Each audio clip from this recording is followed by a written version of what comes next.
আর আমি যখন এখানে এসে বক্তব্য দিচ্ছি, বিভিন্ন জায়গায় বিভিন্ন ভাবে আমাকে আটকানো হচ্ছে। কোন জায়গায় বলা হচ্ছে যে নওশাদ সিদ্দিকীর মাথায় টুপি, মুখে দাড়ি, ও মুসলমানদের ছেলে, তোরা কেন ওর পার্টি নিয়ে হই হই করবি। কোন জায়গায় বলা হচ্ছে নওশাদ সিদ্দিকী অমুক বিজেপির দালাল বলে আটকানো হচ্ছে। আবার কোন জায়গায় বলা হচ্ছে এই আমরা তো বুকে হাত দিয়ে নামাজ পড়ি, নওশাদ সিদ্দিকী তো নাবির নিচে হাত দিয়ে নামাজ পড়ে, ও পীরের ছেলে, ওর কেন মিটিংয়ে যাবে।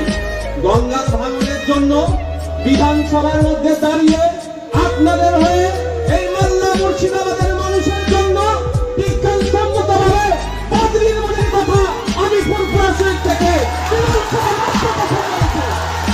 আমার কাছে তখন কে আহলাদিস, কে জামাতি, কে ফুরফুরা, কে তাবলীগ, কে বেরালি, কে দলিত,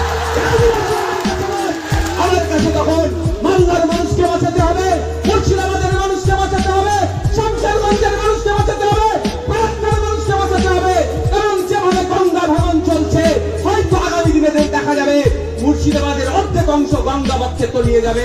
তাই ওইখানে যারা বসবাস করছে, সে আহলাদিস হতে পারে, ফুরফুরা হতে পারে, তাবলীগ হতে পারে, দেওবন্দি হতে পারে, বেরেলি হতে পারে, হিন্দু হতে পারে, মুসলমান হতে পারে, আমার দেখার প্রয়োজন নাই।